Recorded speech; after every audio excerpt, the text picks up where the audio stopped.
ലഹരി മൂത്ത് പൊതു കുടിവെള്ള ടാങ്കിൽ കുളിക്കാനിറങ്ങിയ കുറച്ച് യുവാക്കളെ കുറിച്ച് പറയുകയാണ് കേട്ടോ. യുവാക്കൾ ഇപ്പോൾ റിമാൻഡിലാണ്. പൊതുമുതൽ നശിപ്പിക്കൽ ഉൾപ്പെടെയുള്ള വകുപ്പുകളാണ് ഈ 3 പേർക്കെതിരെ ചുമത്തിയിട്ടുള്ളത്. യുവാക്കളുടെ തോന്നിവാസത്തെ തുടർന്ന് ആലപ്പുഴ പള്ളിപ്പുറം മേഖലയിൽ കുടിവെള്ളം വിതരണം മുടങ്ങിയിരിക്കുകയാണ്.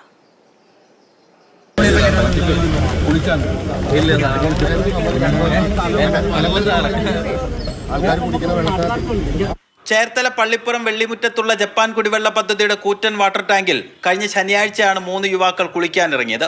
25 മീറ്ററോളം ഉയരത്തിലുള്ള വാട്ടർ ടാങ്കിന് മുകളിൽ നിന്ന് അസ്വാഭാവികമായ ശബ്ദം നാട്ടുകാരുടെ ശ്രദ്ധയിൽപ്പെട്ടു. വിവരം ചേർത്തല പോലീസിനെ അറിയിച്ചു. തൈക്കാട്ടുശ്ശേരി സ്വദേശികളായ അതുൽ കൃഷ്ണ, യദു കൃഷ്ണ, പാണാവള്ളി സ്വദേശി ജയരാജ് എന്നിവരെ അറസ്റ്റ് ചെയ്തു. പൊതുമുതൽ നശിപ്പിക്കൽ ഉൾപ്പെടെയുള്ള ജാമ്യമില്ലാ വകുപ്പുകളാണ് പ്രതികൾക്കെതിരെ ചുമത്തിയിട്ടുള്ളത്. റിമാൻഡിലുള്ളവർക്ക് ജാമ്യം ലഭിക്കണമെങ്കിൽ ഏറ്റവും കുറഞ്ഞത് 2 ലക്ഷം രൂപയെങ്കിലും കോടതിയിൽ കെട്ടിവെക്കേണ്ടി വരും. യുവാക്കൾ ടാങ്കിൽ ഇറങ്ങിയതിനെ തുടർന്ന് മുഴുവൻ വെള്ളവും തുറന്നു വിടേണ്ടി വന്നു. അണുവിമുക്തമാക്കിയതിനു ശേഷമേ കുടിവെള്ള വിതരണം പുനരാരംഭിക്കുകയുള്ളൂ. മാതൃഭൂമി ന്യൂസ്, ആലപ്പുഴ.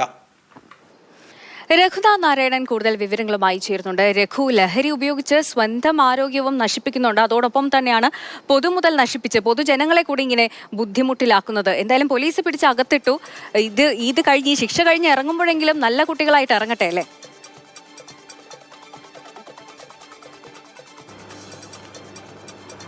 സാധാരണ നിലയിൽ തത്സമയ റിപ്പോർട്ടറിൽ നമ്മൾ കാണിക്കുന്നത് നല്ല വാർത്തകളാണ്, പ്രേക്ഷകർക്ക് സന്തോഷം നൽകുന്ന വാർത്തകളാണ്. ഈ വാർത്ത കാണിക്കാൻ ഇടയായ ഒരു സാഹചര്യം എന്ന് പറയുന്നത് ലഹരിയൊക്കെ മൂക്കുമ്പോൾ യുവാക്കൾ, ചെറിയ പ്രായത്തിലുള്ള ആളുകൾ എന്തെല്ലാം ഭ്രാന്തുകളാണ് കാട്ടിക്കൂട്ടുന്നത് എന്നുള്ളതാണ്. പ്രത്യേകിച്ച് നമുക്ക് അത്തരത്തിൽ എന്തെങ്കിലും ചെയ്യുന്നുണ്ടെങ്കിൽ വീടിനുള്ളിൽ തന്നെ കാണിക്കുക, ആരെയും ദ്രോഹിക്കുക, അതൊക്കെ എന്തെങ്കിലുമൊക്കെ ചെയ്യുക. പക്ഷേ ഈ പൊതു ഇടങ്ങളിലേക്ക് ഇറങ്ങി മനുഷ്യർ ഈ ലഹരിയിൽ കാണിക്കുന്ന പ്രവൃത്തികൾ എത്രത്തോളം ആളുകൾക്ക് ബുദ്ധിമുട്ടുണ്ട് എന്നുള്ളതിൻ്റെ തെളിവാണ് ഈ വാട്ടർ ടാങ്കിൽ യുവാക്കൾ കാണിച്ച പരാക്രമം. കാരണം ശനിയാഴ്ച ഉച്ചയ്ക്ക് ശേഷം അല്ലെങ്കിൽ വൈകുന്നേരത്തോടു കൂടി ആ ടാങ്കിൽ നിന്ന് വെള്ളം ഒഴുക്കി വിടാൻ തുടങ്ങിയതാണ്.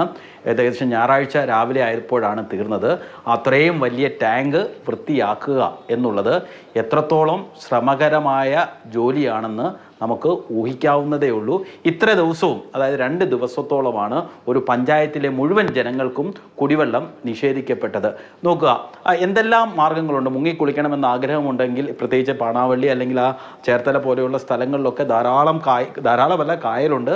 എവിടെ പോയാലും നമുക്ക് കായൽ കാണാം, അല്ലെങ്കിൽ കടലുണ്ട്. പിന്നെ എന്തിനാണ് മനുഷ്യരെ ബുദ്ധിമുട്ടിക്കുന്ന രീതിയിൽ ഇത്തരത്തിലുള്ള പ്രവർത്തികൾ ചെയ്യുന്നത്? ഇതിനൊരു പോലീസ് വളരെ കൃത്യമായി ഇടപെടുകയും തക്കതായ, അതായത് പൊതുമുതൽ നശിപ്പിക്കുക. സാധാരണ നിലയിൽ നമ്മൾ സമരങ്ങളൊക്കെ ചെയ്യുമ്പോൾ KSRTC ബസ്സൊക്കെ തകർക്കുന്ന അതേ വകുപ്പുകളാണ് ഈ യുവാക്കൾക്കെതിരെയും ചുമത്തിയിട്ടുള്ളത്. ഇവർ ക്രിമിനൽ പശ്ചാത്തലമുള്ള ആളുകളൊന്നുമല്ല.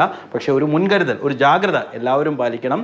പൊതുമുതൽ അല്ലെങ്കിൽ ജനങ്ങളെ ബുദ്ധിമുട്ടിക്കുന്ന രീതിയിൽ എന്തെങ്കിലുമൊക്കെ ചെയ്താൽ, കാരണം ഈ പൊതുമുതൽ നശീകരണ നിയമം ഇട്ടതുകൊണ്ട് തന്നെ ജാമ്യം ലഭിക്കണമെന്നുണ്ടെങ്കിൽ ഏകദേശം 2 ലക്ഷം രൂപയാണ്, ഞാൻ വാർത്തയിൽ 2 ലക്ഷത്തിലധികം രൂപ കോടതിയിൽ കെട്ടിവെക്കേണ്ടി വരും.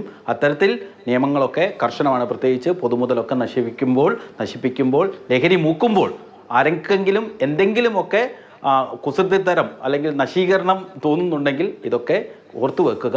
ശരി രഘു, ഇതിനെ ഒരു കുസൃതി എന്നൊന്നും പറഞ്ഞ് തള്ളാനും കഴിയില്ല അല്ലെ? എത്രയോ ജനങ്ങളുടെ കുടിവെള്ളം വിതരണമാണ് മുടക്കിയത്, എത്രയോ മനുഷ്യരെയാണ് ഇവർ കഷ്ടത്തിലാക്കിയത്. എന്തായാലും തക്കതായ ശിക്ഷ ലഭിക്കട്ടെ.